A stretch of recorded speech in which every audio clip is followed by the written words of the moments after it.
রাত 2টোর দিকে মেজর মহিউদ্দিনের নেতৃত্বে দ্বিতীয় ফিল্ড আর্টিলারির একদল সৈনিক বিনা বাধায় জেনারেল জিয়ার বাসভবনে প্রবেশ করে। বেগম জিয়া আতঙ্কিত হয়ে বেরিয়ে এসে সৈনিকদের বললেন, জেনারেল সাহেব পদত্যাগ করেছেন, আমরা আর কোনো ঝামেলায় জড়াতে চাই না। সৈনিকেরা জেনারেল জিয়া জিন্দাবাদ, সিপাহী সিপাহী ভাই ভাই স্লোগান দিয়ে বাসার ভেতরে ঢুকে পাজামা পাঞ্জাবি পরিহিত জেনারেল জিয়াকে কাঁধে তুলে নেয় এবং সেকেন্ড ফিল্ডের অফিসে নিয়ে আসে। পরবর্তীকালে জনমনে একটি ধারণা জন্মেছে কর্নেল তাহের জিয়াকে বন্দিদশা থেকে মুক্ত করেন। এটি সম্পূর্ণ ভুল। বর্তমান সংসদের স্পিকার এবং সাবেক সেনা কর্মকর্তা মেজর হাফিজ উদ্দিন আহমেদ তার আত্মজীবনীমূলক একটি বইয়ে তুলে ধরেছেন 7 নভেম্বর কিভাবে জিয়াউর রহমানকে গৃহবন্দী অবস্থা থেকে মুক্ত করে দেশের শাসনভার তার হাতে তুলে দেওয়া হয়েছিল, তার বিস্তারিত ইতিহাস। রাত 12টায় তুমুল গোলাগুলির শব্দে ঘুম ভেঙে গেল। দূর থেকে মিলিত কণ্ঠে স্লোগানের শব্দ ভেসে এলো, সিপাহী সিপাহী ভাই ভাই, অফিসারের রক্ত চাই। পার্শ্ববর্তী সাপ্লাই কোর এবং নৌবাহিনীর একটি সংস্থা থেকে মাইকে স্লোগানের শব্দ পরিষ্কারভাবে শুনতে পাচ্ছিলাম। স্তম্ভিত হয়ে গেলাম। স্বাধীন দেশের সামরিক বাহিনীতে সিপাহী বিদ্রোহ, অফিসারের রক্ত চায় তারা, এও কি সম্ভব? প্রথম ইস্ট বেঙ্গলের সৈনিকেরা প্রতিরক্ষা অবস্থায় সজাগ ছিল। বনানী রেলগেট সংলগ্ন সড়কের মাথায় প্রতিরক্ষা অবস্থানে তৎপর ছিল মেজর ইকবালের নেতৃত্বে চার্লি কোম্পানি। একটি বিদ্রোহী সেনাদল এ সড়ক দিয়ে মিছিল করে ইউনিট এলাকায় ঢোকার উদ্যোগ নিতেই চার্লি কোম্পানি ফায়ার ওপেন করে। 7-8 জন বিদ্রোহী সৈনিক হতাহত হওয়া মাত্র তারা রণভঙ্গ দিয়ে পালিয়ে যায়। সারা রাত আমাদের এলাকায় বিদ্রোহীদের কোনো তৎপরতা দেখা যায়নি। সিও এবং অ্যাডজুটেন্ট অফিস থেকে বিভিন্ন ইউনিটে ফোন করলাম আমরা। অবাক কাণ্ড, কোথাও কোনো অফিসারের সারা শব্দ নেই। অধিকাংশ টেলিফোনে বসে আছে সিপাহীরা। বিপ্লব সফল হওয়ার কারণে তারা উল্লসিত। অফিসার মেস, এমনকি বেশ কয়েকজন অফিসারের বাসভবনে আক্রমণ চালিয়েছে বিদ্রোহী সৈনিকেরা। অফিসারেরা যে যেভাবে পেরেছেন লুঙ্গি পাজামা পাঞ্জাবি পরে প্রাণভয়ে বাসস্থান ছেড়ে পালিয়েছেন। 1857 সালের সিপাহী বিদ্রোহ সংঘটিত হয়েছিল ব্রিটিশ শাসক গোষ্ঠীর বিরুদ্ধে। তাতে অংশগ্রহণ করেছিল দেশাত্মবোধে উজ্জীবিত সৈনিকেরা। 118 বছর পর আবার সংঘটিত হল সিপাহী বিদ্রোহ। এবারের প্রতিপক্ষ স্বাধীন দেশের নিজ বাহিনীর অফিসাররা। অফিসার হত্যা করতে পারলেই শ্রেণী সংগ্রাম সফল হবে, তাহের মডেলে সমাজতন্ত্র কায়েম হবে, এমন ধারণার বশবর্তী হয়ে 7 নভেম্বর সৈনিকেরা বিদ্রোহে অংশ নেয়। তাদের 12 দফা দাবিনামা হাস্যকর, নিজস্ব গোষ্ঠীর স্বার্থে প্রণীত। দেশের জনগণের ভাগ্যোন্নয়নের কোনো রূপরেখা নেই তাতে। কেবল সৈনিকদের মধ্য থেকেই অফিসার নিয়োগ করতে হবে। বাইরের মেধাবী যুবকদের কোনো সুযোগ থাকবে না নেতৃত্বের কাঠামোতে। সেনাবাহিনীকে ধ্বংস করে স্বাধীনতা সার্বভৌমত্ব খর্ব করার একটি সুপরিকল্পিত ছক দাবিনামার পড়তে পড়তে দৃশ্যমান। রাত 2টোর দিকে মেজর মহিউদ্দিনের নেতৃত্বে দ্বিতীয় ফিল্ড আর্টিলারির একদল সৈনিক বিনা বাধায় জেনারেল জিয়ার বাসভবনে প্রবেশ করে। বেগম জিয়া আতঙ্কিত হয়ে বেরিয়ে এসে সৈনিকদের বললেন, জেনারেল সাহেব পদত্যাগ করেছেন, আমরা আর কোনো ঝামেলায় জড়াতে চাই না।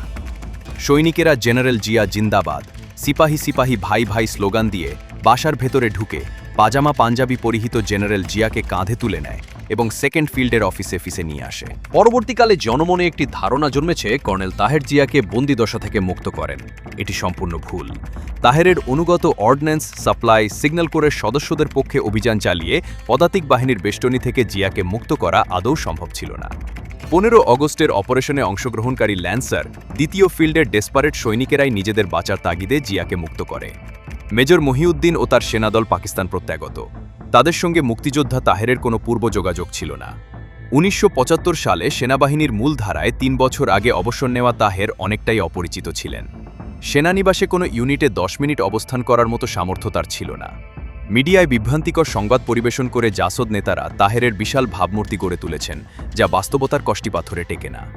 সংখ্যাগত বিচারে দুর্বল হলেও তাহের নেতৃত্বে বিপ্লবী সৈনিক সংস্থার তৎপরতা 7 নভেম্বর সেনানিবাসে ভারতের স্তূপে দেশলাইয়ের কাঠি সংযোগের ভূমিকা পালন করেছে নিঃসন্দেহে। জিয়া মুক্ত হওয়ার ঘণ্টা 3 মধ্যেই তাহেরের ক্ষমতা দখলের পরিকল্পনা ভেস্তে যায়। সেনা চেইন অফ কমান্ডের বলে বলিয়ান জিয়া মুহূর্তেই ফুৎকারে উড়িয়ে দেন বিপ্লবী সৈনিক সংস্থা ও তার নেতাকে। জিয়া চতুর্থ বেঙ্গলের লেফটেন্যান্ট কর্নেল আমিনুল হক, লেফটেন্যান্ট কর্নেল আমিন আহমেদ চৌধুরী এবং কয়েকজন আস্থাভাজন অফিসারকে দ্বিতীয় ফিল্ডে ডেকে নেন এবং পরিস্থিতি স্বাভাবিক করার উদ্যোগ নেন। ব্রিগেডিয়ার মীর শওকত সেনা সদর দপ্তরের উল্টো দিকের ভিআইপি রুমে ছিলেন। মধ্যরাতে গোলাগুলি এবং অফিসারের রক্ত চাই স্লোগান শুনে আতঙ্কিত শওকত রাস্তার উল্টো দিকের ব্রিগেডিয়ার এরশাদের বাসার ভেতরে ঢুকে লুকিয়ে থাকেন।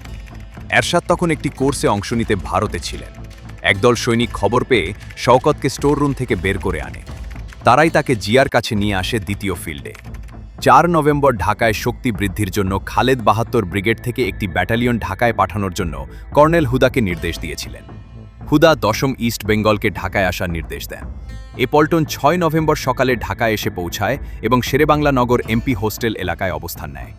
লেফটেন্যান্ট কর্নেল নওয়াজেশ ছিলেন এই ব্যাটালিয়নের কমান্ডিং অফিসার।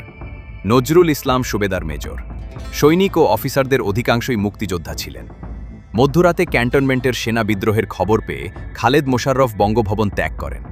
তার সঙ্গে ছিলেন ব্রিগেডিয়ার নুরুজ্জামান, কর্নেল হুদা ও লেফটেন্যান্ট কর্নেল হায়দার।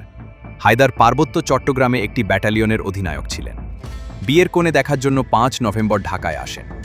খালেদ মুক্তিযুদ্ধকালে তার কমান্ডার ছিলেন। তার সঙ্গে দেখা করার জন্যই হায়দার বঙ্গভবনে এসেছিলেন। বঙ্গভবন থেকে বেরিয়ে তারা কাঁঠাল বাগানে খালেদের এক আত্মীয়ের বাসায় গিয়ে ইউনিফর্ম খুলে সিভিল পোশাক পরলেন। এখান থেকে টেলিফোনে বিভিন্ন স্থানে যোগাযোগের পর গভীর রাতে খালেদ, হুদা ও হায়দার শেরেবাংলা নগরে ১০ম ইস্ট বেঙ্গলে যান। নুরুজ্জামান সাভারে রক্ষী বাহিনীর ক্যাম্পের উদ্দেশ্যে রওনা দিলেন। খালেদ ১০ম বেঙ্গলে পৌঁছার পর পরিবেশ মোটামুটি শান্ত ছিল। তারা খুব ভোরে সেখানেই নাস্তাও করেন। কিন্তু সেনানিবাস থেকে একদল উচ্ছৃঙ্খল সৈনিক ১০ম বেঙ্গলে পৌঁছে সৈনিকদের উত্তেজিত করে তোলে। এই ব্যাটালিয়নের মুক্তিযোদ্ধা অফিসার ক্যাপ্টেন জলিল একদল উত্তেজিত সৈনিকের নেতৃত্ব দিয়ে খালেদ, হুদা ও হায়দারকে গুলি করে হত্যা করে। মৃত্যুর পূর্বক্ষণে খালেদ ধীরস্থির ছিলেন। একের পর এক সিগারেট ফুঁকছিলেন। হুদা কিছুটা নার্ভাস হয়ে পড়েন। খালেদ তাকে বলেন, টেক ইট ইজি, ভাগ্যে যা আছে তাই হবে। হায়দার জলিলকে বোঝানোর চেষ্টা করেন, কিন্তু দুর্বিনীত উত্তেজিত জলিল এবং তার সঙ্গীরা তাদের সঙ্গে দুর্ব্যবহার করে এবং এক পর্যায়ে 3 জনকেই হত্যা করে। গুলি করার আগে হায়দারের দ্বারে পরনের কমান্ডো জ্যাকেটটি জলিল খুলে নেয়। মুক্তিযুদ্ধের কিংবদন্তি সাহসী অফিসারদের এমন করুণ পরিণতি একেবারেই অকল্পনীয়। অসমর্থিত সূত্রে জানা যায়, ক্যান্টনমেন্ট থেকে একজন সিনিয়র অফিসারের টেলিফোন পেয়েই জলিল উত্তেজিত হয়ে এ হত্যাকাণ্ড ঘটায়। অনেকেরই ধারণা মীর শওকত এ ঘটনায় জড়িত ছিলেন। ১৯৭২ সালে কুমিল্লার বাসায় জিয়াউর রহমান বেগম জিয়ার উপস্থিতিতে সাফায়েতকে বলেছিলেন যে মুক্তিযুদ্ধের গোড়ার দিকে মীর শওকত তাকে হত্যা করার জন্য একবার অ্যাম্বুশ পেতেছিলেন। Truth is stranger than fiction. ৭ নভেম্বর গভীর রাতে জিয়া দ্বিতীয় ফিল্ড থেকে বঙ্গভবনে সাফায়াত জামিলকে টেলিফোন করে বলেন, ভুলভ্রান্তি যা হওয়ার হয়েছে, এসো আমরা সবাই মিলে সেনাবাহিনীকে ঐক্যবদ্ধ করি। উত্তেজিত সাফায়াত বললেন, বারবার বলা সত্ত্বেও আপনি খুনিদের বিরুদ্ধে কোনো ব্যবস্থা নিলেন না। আপনার কারণেই এই বিশৃঙ্খলা সৃষ্টি হয়েছে। We shall fight it out. কিছুক্ষণ পর বিদ্রোহী সেনারা বঙ্গভবনের ফটকে এসে পৌঁছালে ক্যাপ্টেন নজরুলের দ্বিতীয় বেঙ্গলের সৈনিকেরা তাদের বাধা দেয়। কর্নেল সাফায়েত ক্যান্টনমেন্টে ঢোকার জন্য বঙ্গভবনের দেওয়াল টপকে দিলকুশা সড়কে লাফিয়ে পড়েন। এতে তার পায়ের গোড়ালি ভেঙে যায়। সঙ্গী ক্যাপ্টেন দিদার তাকে নিয়ে কুমিল্লার দিকে যাত্রা করেন। ফেরিঘাটে মুন্সিগঞ্জের এসডিওর সঙ্গে তাদের সাক্ষাৎ হয়। সাফায়েত নিজের পরিচয় দিয়ে এসডিওকে বলেন তাকে কোনো হাসপাতালে নিয়ে যেতে। এক পর্যায়ে সাফায়েত নিজেই ক্যান্টনমেন্টে ফোন করে মীর শওকতের সঙ্গে কথা বলেন। ঘণ্টা দুয়েক পর লেফটেন্যান্ট কর্নেল আমিনুল হক নারায়ণগঞ্জে এসে সাফায়েতকে গাড়িতে তুলে নিলেন এবং তারাই তাকে সিএমএইচে ভর্তি করেন। রাত তখন 4টা বাজে। প্রথম ইস্ট বেঙ্গলের রক্ষণবুহে শুনশান নীরবতা। মাঝে মধ্যে দূর থেকে বিদ্রোহী সৈনিকদের মাইকে আওয়াজ ভেসে আসছে। বিভিন্ন ইউনিটে ফোন করে দেখা গেল সব অফিসে আনন্দ ফুর্তি করছে সিপাহীরা। উপলব্ধি করলাম পুরো ঢাকা গ্যারিসন বিদ্রোহীদের নিয়ন্ত্রণে। অফিসারদের নিয়ন্ত্রণে একমাত্র ইউনিট প্রথম ইস্ট বেঙ্গল। শিও মতিউর আমাকে জিজ্ঞাসা করলেন আমাদের কি করণীয়। ব্যাটালিয়নের জুনিয়র কমিশনড অফিসাররা সবাই আমার মুক্তিযুদ্ধের সাথী। ৭১-এ এরা তখন নায়েক কিংবা হাবিলদার ছিল। আমি তাদের বেনাপোলে প্রমোশন দিয়ে জেসিও বানিয়েছিলাম। আমি সুবেদার মেজর চাঁদ বক্স কাজী এবং সিনিয়র জেসিওদের একপাশে ডেকে নিয়ে সংক্ষেপে পরিস্থিতি পর্যালোচনা করলাম। সবারই একই উৎকণ্ঠা, আমরাই একমাত্র ইউনিট যারা সিপাহী বিদ্রোহে যোগ দেয়নি। সুতরাং একসময় সংখ্যাগরিষ্ঠের ঘেরাওয়ের মধ্যে অসুবিধাজনক পরিস্থিতির শিকার হতে পারি আমরা সিদ্ধান্ত নিলাম অবিলম্বে ক্যান্টনমেন্ট থেকে বেরিয়ে অন্য কোনো অবস্থানে সমবেত হব। দিনের আলোতে ক্যান্টনমেন্ট এবং সাধারণ জনগণের মনোভাব যাচাই করে পরবর্তী পদক্ষেপ গ্রহণ করা হবে। মতিউর অনেকটাই ভেঙে পড়েছে। মেজর ইকবাল, ক্যাপ্টেন হাফিজুল্লাহ সহ অন্য অফিসাররাও কিংকর্তব্য বিমূঢ়। পরিস্থিতি অনেকটাই ৭১-এর মার্চ মাসের মতো। সিও সিদ্ধান্তহীনতায় ভুগছেন। পুরো যশোর সেনানিবাস একদিকে, প্রথম ইস্ট বেঙ্গল অন্যদিকে। সেনানিবাস থেকে বেরিয়ে যাওয়ার জন্য ভোর দিকে যাত্রা করলাম আমরা। মহাখালী, গুলশান, বাড্ডা পেরিয়ে সূর্যোদয়ের সঙ্গে সঙ্গে আমরা বেরাইদে পৌঁছে গেলাম। 71-এ ক্যান্টনমেন্ট ছেড়েছিলাম পাকিস্তানি বাহিনীর গুলিবৃষ্টির মধ্য দিয়ে, আর 75-এর নভেম্বরে শুনসান নীরবতার মধ্য দিয়ে ঘুমন্ত শহরবাসীকে অতিক্রম করে শহরতলিতে পৌঁছালাম। আমরা ক্যান্টনমেন্ট থেকে মাইল 3 দূরে বেরাইদ উচ্চ বিদ্যালয়ে অবস্থান নিলাম। বেরাইদ ও গুলশানের মধ্য দিয়ে বয়ে চলেছে বালু নদ। স্কুলঘরটি পাকা দালান, সীমানা প্রাচীরে ঘেরা এবং ছোট মাঠও রয়েছে। সূর্যের আলো ফোটার পর গুনে দেখা গেল আমরা প্রায় 400 সৈনিক, জনাদশেক জেসিও, সিও সহ 8 জন অফিসার। সূর্যোদয়ের সঙ্গে সঙ্গে বেতারে ভেসে এলো মুক্ত সেনাপ্রধান মেজর জেনারেল জিয়াউর রহমানের ভরাট কণ্ঠস্বর।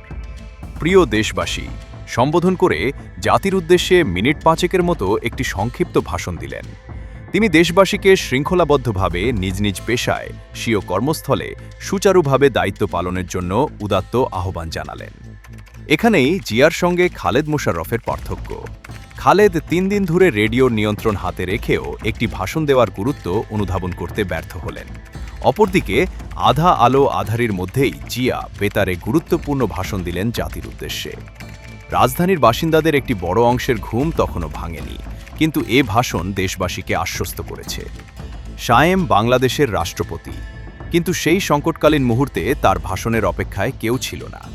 এমন মাহেন্দ্রক্ষণে জাতি একজন সাহসী নেতার দিকনির্দেশনামূলক বক্তব্য শুনতে চায়। 71 ও 75-এ সাহসী জিয়াউর রহমান সংকটময় মুহূর্তে দুবারই জনগণের প্রত্যাশা পূরণ করে ইতিহাসে নিজেদের অবস্থান নিশ্চিত করেছেন। একই অবস্থানে থেকেও সরব জিয়া নন্দিত, নীরব খালেদ নিন্দিত। একজন ভাগ্যের বড় পুত্র, অপরজন ট্র্যাজেডির নায়ক।